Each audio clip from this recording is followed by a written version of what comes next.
आज मैं आपको ऐसी होम रेमेडी बताऊंगी कि आपको इस पर यकीन नहीं होगा, लेकिन अगर आप मेरे नुस्खे पर यकीन रखते हैं और मानते हैं कि मैं अच्छे वीडियो बनाती हूँ जो असर करते हैं मेरी रेमेडीज़, तो आप इसको ज़रूर आजमाइए।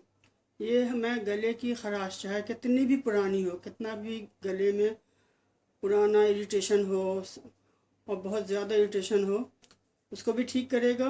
और सर्दी और खांसी, कितनी भी सख्त सर्दी हो या फिर कितना भी पुराना खांसी हो, मीन्स कफ जमा हुआ हो या ड्राई कफ हो, दोनों में ये नुस्खा फ़ायदा करेगा।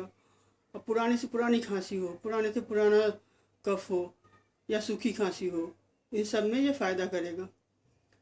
क्योंकि अभी मौसम बदलने के साथ साथ लोगों को ये सब तकलीफ़ें हो जाती हैं, और किसी किसी को तो काफ़ी दिनों तक रहती है ये तकलीफ़, और डॉक्टर की दवा खाते रहते हैं, कुछ फ़ायदा होता नहीं है। एंटीबायोटिक वगैरह भी से भी नहीं ठीक होता है। क्योंकि मुझे भी एक बार हुआ था और मैं बहुत परेशान थी, महीने भर तक मैं दवा खाती रही, एंटीबायोटिक लेती रही, लेकिन कुछ फ़ायदा नहीं हुआ।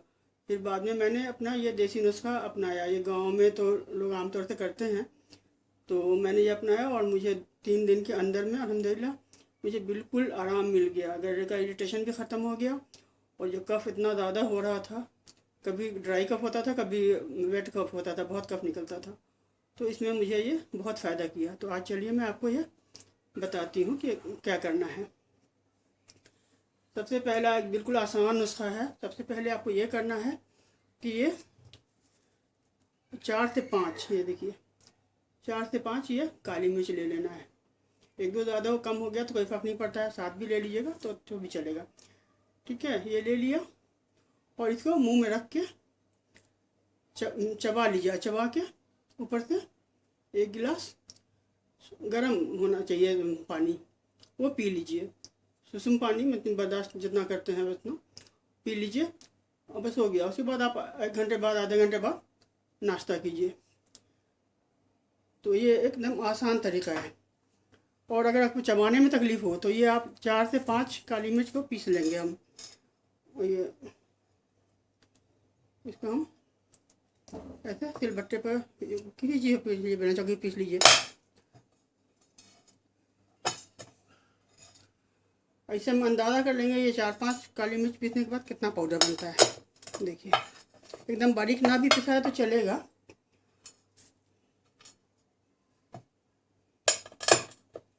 देखिए ये मैंने पीसा तो ये कितना बना, इतना सा बना। तो आप इसको जितना बारीक पीस सकती हैं पीस लीजिए, नहीं बारीक पिसा तो कोई बात नहीं है, इतना भी पिस गया तो काफ़ी है। देखिए इतना पिस गया तो काफ़ी है। अब ये अंदाज़ा कर लीजिए कि मुश्किल से ये आधी चमची होगा। तो इसको आप मुंह में रख लीजिए और ऊपर से 1 गिलास गर्म पानी पी लीजिए। तो इसे आप देखेंगे कि बहुत जल्दी 3 दिन के अंदर आपका गले का इरिटेशन बिल्कुल ख़त्म हो जाएगा, और खांसी में भी फ़ायदा हो जाएगा। करीब ख़त्म हो जाता है, लेकिन ये गले की इरिटेशन में ज़्यादा फ़ायदा करेगा। दूसरा नुस्खा है कि हम एक कप दूध ले लेते हैं। जैसे ये देखिए दूध है, इसको हमने 1 कप ले लिया। मेरा कप थोड़ा बड़ा है क्योंकि मैं चाय तो शौक़ से पीती हूँ। और इसको हम गैस पे डाल देंगे।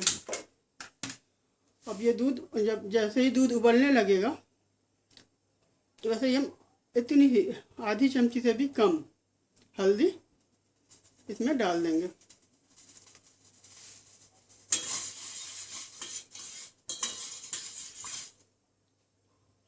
इसको 2-3 उबाले आने तक उबालते रहेंगे। ऐसे तो लोग करते हैं कि दूध गर्म कर लेते हैं और उसमें हल्दी मिला के पी लेते हैं, लेकिन उससे उतना फ़ायदा नहीं होता है। मैंने भी शुरू में ऐसे ही पिया था, लेकिन मुझे कुछ फ़ायदा नहीं हुआ था। लेकिन जब मैंने इसको उबाला, हल्दी को दूध के साथ उबाला और पिया, तो उससे मुझे 3 दिन में अंदर मेरी खांसी ख़त्म, गले का इरिटेशन ख़त्म और बिल्कुल आराम मिल गया। लेकिन मैंने 5 दिन ये नुस्खा आजमाया था। और एक बात बता दूं कि ये दोनों नुस्खा आपको साथ में करना है। सुबह सवेरे खाली पेट में आपको ये काली मिर्च और पानी पीना है, और रात को सोने से आधा घंटा पहले, रात का खाना खाने के 1 घंटा बाद और रात को सोने से आधा घंटा पहले आपको ये हल्दी वाला दूध पीना है। और उसके बाद आपको कुछ नहीं खाना है, और ये एक साथ करना है, सुबह काली मिर्च और रात को हल्दी वाला दूध। और देखिए ये हो गया है, ये एकदम उबल गया है, अच्छे से उबल गया है। अब इसको हम कप में डाल लेंगे और जब ठंडा हो जाएगा तो हम इसको पी लेंगे। और बगैर उबाले अगर आप पियेंगी तो फ़ायदा तो होगा, लेकिन उतना फ़ायदा नहीं होता है। तो इसीलिए अच्छा है कि आप इसको अच्छे से 2-3 उबाला आने तक उबालिए और फिर पीजिए। फिर आप देखिए कि कैसे आपकी खांसी भी जाती है, आपका गले का इरिटेशन भी जाता है, और आप 3 दिन के अंदर इस तकलीफ़ से निजात पा जाएंगी।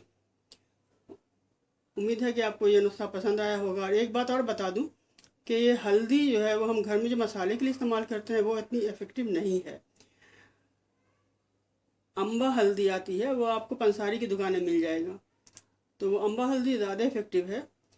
लेकिन अगर आपको नहीं मिलता है या फिर पंसारी दुकान का नहीं पता है, नहीं जा सकते हैं किसी भी वजह से, तो फिर आप मसाले वाली हल्दी इस्तेमाल कर सकते हैं। इसमें भी फ़ायदा है लेकिन थोड़ा सा कम होता है। और मुझे भी जो मिलता है वही मैं इस्तेमाल कर लेती हूँ, ऐसा कोई स्ट्रिक्ट नहीं हूँ कि नहीं यही होना चाहिए। तो उम्मीद है कि आपको ये नुस्खा पसंद आएगा और आप इसको आजमाइए ज़रूर। डॉक्टर की एंटीबायोटिक खाने से पहले ये नुस्खा आप ज़रूर आजमा लीजिए, क्योंकि एंटीबायोटिक से मैं देखती हूँ साइड इफ़ेक्ट होता है, फिर अलग अलग नुकसान होते हैं। तो आप प्लीज़ पहले इसको अपना लीजिए, इसको आजमा लीजिए और आपका ठीक हो ही जाएगा। फिर आपको ज़रूरत नहीं पड़ेगी डॉक्टर के पास जाने की, क्योंकि मुझे यकीन है कि ऐसा फ़ायदा होता ही है। और आप ऐसे 3 दिन में फ़ायदा हो जाएगा आप, लेकिन 5 से 7 दिन कर लेंगे तो और अच्छा है। फिर ना तो आपको दवा खाने की ज़रूरत है और ना ही डॉक्टर पास जाने की ज़रूरत है। उम्मीद है कि आप इसको शेयर भी करेंगे और लाइक भी करेंगे। लाइक आप लोग क्या कीजिए, लाइक नहीं करते हैं तो फिर मुझे लगता है शायद आप लोगों को पसंद नहीं आया। तो लाइक कीजिए और शेयर कीजिए। और मैं तो चाहती हूँ कि आप लोग हेल्दी रहें। मेरे जितने भी व्यूअर हैं उन सब की हेल्थ मैं चाहती हूँ। Take care.